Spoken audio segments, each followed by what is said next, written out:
last part of today's assignment. Okay? Last part of today's assignment is we want to find the vertex. Okay? That vertex is that turning point where the parabola starts and either opens up or down. Okay? To find the vertex, we need to realize that the vertex lies on this imaginary line. Okay? So if it lies on this line, what do we know about that point? There's one number we already know then if it's on this point. We already know the x value. So for this problem, for the vertex in part D, okay, we know the x value, which is the first number, is a -3. Agreed? All right. For this problem over here, we already know that what is the x value for the vertex? 0.75. They are always the same in both. If we have an x value, how do we find y values?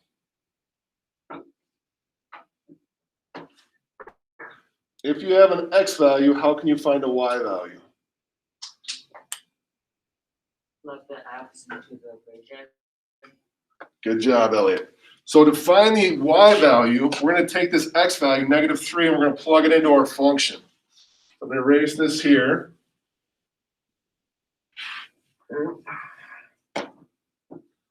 And we're going to do f of -3, which means we're going to plug in -3 for x here.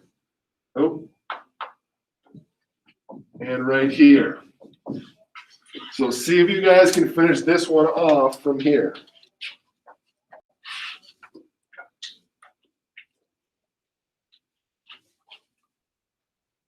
Be careful when you square that negative.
All right, is everybody good?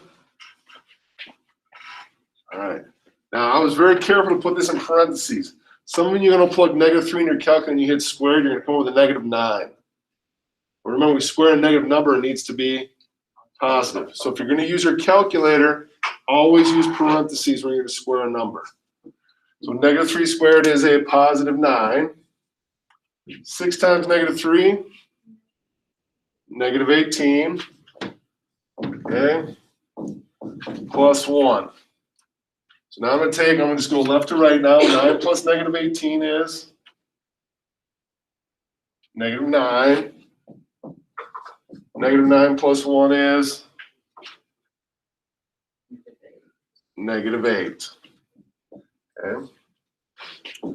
So now our vertex for this problem, all right, would go left 3 and down 8. 2, 3, 4, 5, 6, 7, 8 would be right about there. All right. That's all we're doing today is just getting that stuff. Tomorrow we're going to find intercepts, x and y, and we're going to take the problem from here. Okay. Now we know it's going to open up, but we'll do more of that stuff tomorrow. All right. See if you guys can do this one. Now you got a decimal here, so it's going to get a little uglier. You're going to want to use your calculator for sure.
We got this one done then?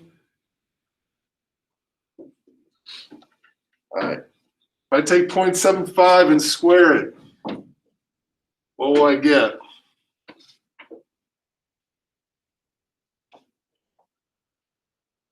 Oh, you're gonna make me do all the work here, right? 0.75 squared. This is the work you're gonna have to show me on the test. I'm gonna be looking for this work. So make sure you're doing it on your homework as well if you want credit. 0.75 squared. 0.5625. 0.5625. All right. Plus 3 times 0.75 minus 1. So then to show work, I'm going to take that times -2. I'm going to get negative 1.125. 3 times 0.75, I'm going to get 2.25. All right.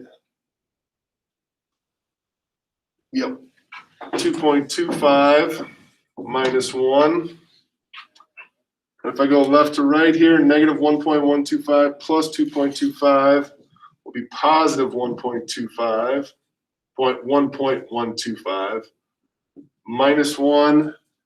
My answer for that will be a 0.125 as my vertex. And once again, if you want credit on homework and on test, you will show that work. That's what I'm looking for work. Okay? And on the vertex or on the axis of symmetry, I'm looking for you to show me -1 times the b value over 2 times the a. All right, that'll get you through the end of today's lesson. Have that done. You'll be A through D. You'll be halfway through the assignment.